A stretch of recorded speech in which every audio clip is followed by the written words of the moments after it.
What is Assad's end game? What is his goal in this conflict? And it seems that he's even ratcheting it up to be attacking and killing completely innocent civilians now. Well, I think his end game is just simply survival. This is a guy who's now presiding over the second generation of a dynasty that has controlled the Syrian state. He's not popular. He's not well loved. He's hated by his own people as they're beginning to defect left and right. And so what he's just simply trying to do is to hold on. I think he's holding on against all hope. I do think that ultimately he's got very, very little room to maneuver here, but his endgame is just simply control. This is a Machiavellian struggle that he's engaged in here right now, and he doesn't care how many people will die as a result. 22 or 21,000, depending on who you talk to, souls have perished as a result of this insistence of just simply clinging to power. So, Jonathan, why hasn't he accepted offers by Russians and others to be spirited out of the country to survive quite well and in luxury if he were to so choose? Well, first of all, we're not sure exactly what's been offered to him. Last I saw, the Russians denied offering him that kind of asylum. But again, this is a man who sees himself as the leader. He sees himself as the president for life. This is what his father was until he died in 2000. When he was named the president after that, he rose to power in meteoric fashion. He was an eye doctor in London before stepping in as president. He's grown very accustomed to the lifestyle that he leads right now. He's wealthy. He's very powerful. This, I would think, to him, at least initially, probably appeared to be more of a nuisance. It's gotten worse. I don't think he's come to grips with reality. That's my assessment here. I think despite the fact that the walls are closing in on him and things are really collapsing, I don't think that he truly understands that once he's captured, this is going to look like Gaddafi here. He's probably not going to live to see the end of this. Jonathan and Zesty Cup, I want to talk a little bit about that UN report Buck mentioned earlier. When I read it today, the report today, and saw that both sides had been guilty of war crimes according to this UN investigation, not only did it make me think the UN has spiraled into total uselessness, but also it made me question what the strategy was. What do you think the point there was? Do you think they were trying to keep the heat, the temperature around Syria to an international audience relatively cool by coming out with that kind of verdict?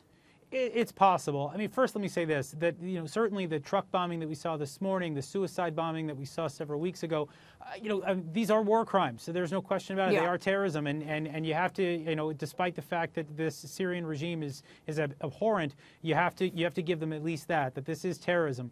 Nevertheless, I think the UN is completely useless here. It has been for a very long time.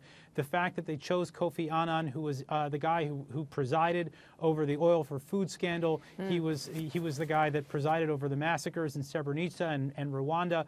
The fact that they chose him, I think, shows the lack of seriousness that the UN has had here. They're looking for the least common denominator, and that's not how things are solved. Definitely not in the Middle East, not with any major world conflict. You're not going to get everybody to agree. Both sides are not equally culpable. There is a side that is wrong here. That is the Syrian regime under Bashar al-Assad. Everybody knows that, but yet somehow you've got this UN speak, this Diplo speak, that somehow tries to smooth this over to get the Syrians to possibly come back to the table, or to assuage, for example, the Russians or the Chinese who are still sticking up for Syria on the world stage. Guys, I want to return to Amy's concept of the end game and see if we can flesh that out for a moment more. What does the end game look like? I think we commonly tend to think of it as an all-or-nothing affair. Either Assad ends up at the end of a rope, or he ferrets out the entire Free Syrian Army in entire opposition from what we know of as Syrian borders. But we've discussed this before. Isn't it a possibility that the end game is that Assad carves up Syria? He finds his home turf somewhere along the Mediterranean coast, and something we know of as Syria today is no longer what we see a year from now. Assad is still in power of some section of that country with some, I'm sure, ethnic monolith behind him. But is it necessarily an all-or-nothing affair? I know Iran's potential involvement would suggest that it is, but is that what we're looking at? I think it is, and I'll want to ask Jonathan his opinion of that in a second, but I think that what you've seen is, one, he's correct in that Assad does not recognize reality. I think Assad probably thinks he can still win this thing in some capacity.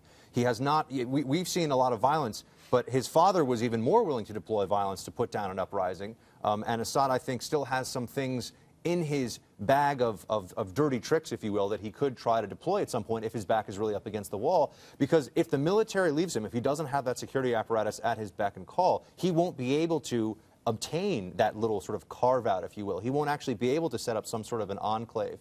So I think that he recognizes this as it is an all-or-nothing affair, as far as I see it. And as long as he has control, at least nominal control, of the security forces and the intelligence apparatus in Syria, he probably thinks he can win. Jonathan, what do you think? Well, I think you're right, but I think, I would just add this, that first of all, you have to look at the sectarian nature of Syria. You've got Kurds, you've got Alawites, you've got Sunnis, and so, it would, I think, be very natural for the country to break up. But this would be something that every other state in the region would find absolutely horrifying, because the last thing any of these states want to see is things make these divisions sort of shaking out along sectarian lines. That would be a terrible signal, for example, in Iraq. We did everything we could to keep that state together. The last thing we want to signal is that that's okay. And so I think the international community would do a lot to prevent that kind of sectarian breakup and to have some sort of an Alawite little enclave somewhere in Syria. And I think actually that's really what the international community needs to do. We need to, I mean, we've talked about it, it's time to start really putting this into action. We need no-fly zones, we need safe havens, we need other things that will be able to help protect the FSA, particularly as this thing gets uglier and uglier. It's going to fall on the shoulders of the United States, despite the fact that Barack Obama is not interested in this one bit.